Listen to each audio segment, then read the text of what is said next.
Hello everyone, আসসালামু আলাইকুম সবাইকে। তো আজকে আমি আপনাদের সাথে মোরগ পোলাও রেসিপি শেয়ার করব। একদম সহজ উপায়ে ঘরোয়াভাবে আমি রান্নাটা করেছি। তো আশা করি আপনাদের ভালো লাগবে। যদি ভালো লাগে রেসিপিটা ফলো করে বাসায় ট্রাই করবেন। চলুন তাহলে মূল রেসিপিতে চলে যাই।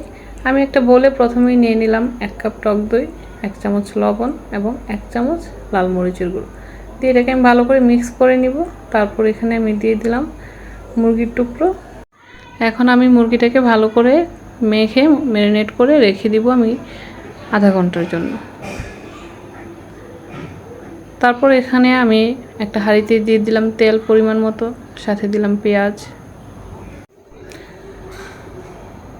3টা তেজপাতা, 7-8টা এলাচ এবং 2-3টা দারুচিনি দিয়ে আমি এটাকে ভালো করে ভেজে তারপর পেঁয়াজটা যখন ব্রাউন কালার হয়ে আসবে তখন আমি দিয়ে দিলাম 1 চা চামচ রসুন বাটা, 1 চা চামচ আদা বাটা, 1 চা চামচ জিরার গুঁড়া এবং 1 চা চামচ জয়ফল জয়ত্রী গুঁড়া। এখানে আপনারা চাইলে এটা পেস্টও ব্যবহার করতে পারেন। তো এখানে আমি 3 টেবিল চামচ বাদাম বাটা দিয়েছি, সেটা আমি চীনা বাদাম ব্যবহার করেছি। এখন দিলাম স্বাদ মতো লবণ এবং অল্প গরম পানি দিয়ে আমি এটাকে ভালো করে কষিয়ে নিব। তো এখন সেই মুরগির টুকরোগুলো দিয়ে দিলাম। তারপর বাকি মশলাটাও আমি এখানে দিয়ে দিব, দিয়ে এটাকে ভালো করে কষিয়ে নিব। এই অল্প পানিতেই মাংসটা সিদ্ধ হয়ে যাবে। এখন আমি কয়েকটা কাঁচামরিচ দিব, খুব সুন্দর একটা গন্ধ আসবে। তারপর আমি সাথে ডিম দিয়ে দিব। ডিমটা আমি আগে থেকে সিদ্ধ করে রেখেছি। এই তো রেডি হয়ে গেছে, মাংসটা সিদ্ধ হয়ে গেছে। এখন আমি সবগুলা মাংস এবং ডিম নামিয়ে নিব।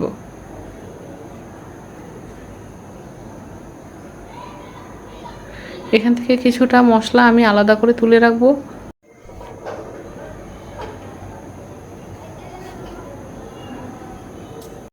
এখন আমি মশলাটা তুলে রাখবো, যেটা আমি পরে পোলাওর মধ্যে দিব।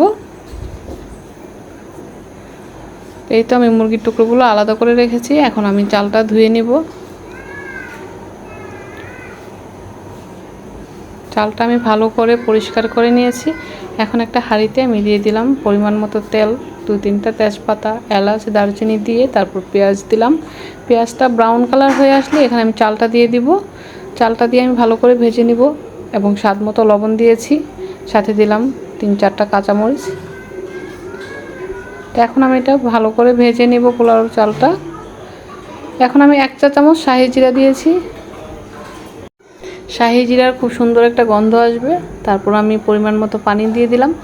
এখানে আমি দিয়েছি 4 কাপ পোলাওর চাল, আমি সেখানে 7 কাপ পানি দিয়েছি। তো এখন সেই মশলাটাও আমি দিয়ে দিলাম, যেটা আমি তুলে রেখেছিলাম। এখন ঢেকে রান্না করব যতক্ষণ পর্যন্ত না হয়। এই তো পোলাওটা রেডি হয়ে গেছে। এখন আমি মুরগির টুকরোগুলো উপর দিয়ে দিব। এখন দমে রেখে দেব 20 মিনিটের জন্য। তারপর আমার মোরগ পোলাও রেডি হয়ে যাবে। তো এই তো রেডি হয়ে গেছে। এখন আমি এটা সার্ভ করে নিব। রেসিপিটা যদি ভালো লাগে আপনারা বাসায় একবার হলেও ট্রাই করবেন, আমার সাথে পিকচার শেয়ার করবেন, আমার অনেক ভালো লাগবে। এখন আমি একটা ডিশে নামিয়ে নিয়েছি। এখন উপরে কিছু বেরেস্তা দিয়ে দিলাম। এই তো রেডি হয়ে গেছে। ভিডিওটা যদি ভালো লাগে অবশ্যই শেয়ার করে দেবেন। সবাই ভালো থাকবেন। আল্লাহ হাফিজ।